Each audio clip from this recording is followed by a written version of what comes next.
Ugandan goods, especially sugar, have often been blocked at the Kenyan border on grounds of non-tariff barriers, with traders citing hostility and anti-free trade practices by the Kenya Sugar Board, the Kenya Police and the Kenya Revenue Authority.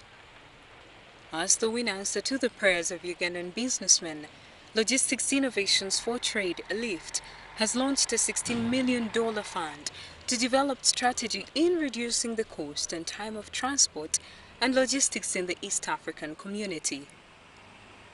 The competition, dubbed Logistics Innovation for Trade, will provide grants ranging from $200,000 to $750,000 to winning proposals from innovators from across the world, but whose ideas will be implemented in East Africa.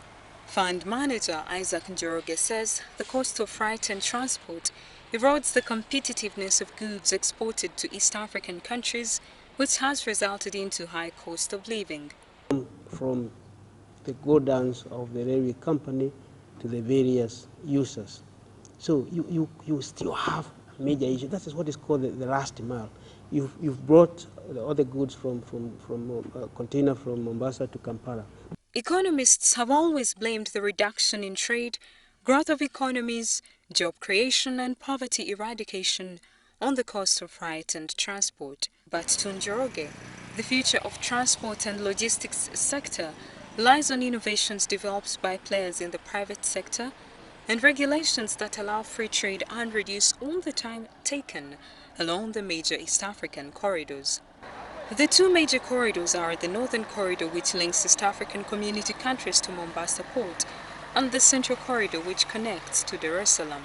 And we're looking at the two main transport corridors, the Northern Corridor, that is Mombasa, Nairobi, Kampala, going to Kigali and then Bujumbura, and the Central Corridor, Dar es Salaam, Kigoma, Bujumbura, Kigali. Those are the two main transport corridors, of course, with their tributaries. There is hope that the project will help landlocked countries like Uganda to lobby and reduce harsh policies that delay transportation of goods. What we do is provide a platform, we provide a grant. We can provide a grant to ASETA, as you call them, to collect evidence that they can then use to lobby the governments to address the problem that you have just mentioned. East African countries are among the nations with the highest freight and transport costs in the world, higher than USA and Europe for landlocked countries.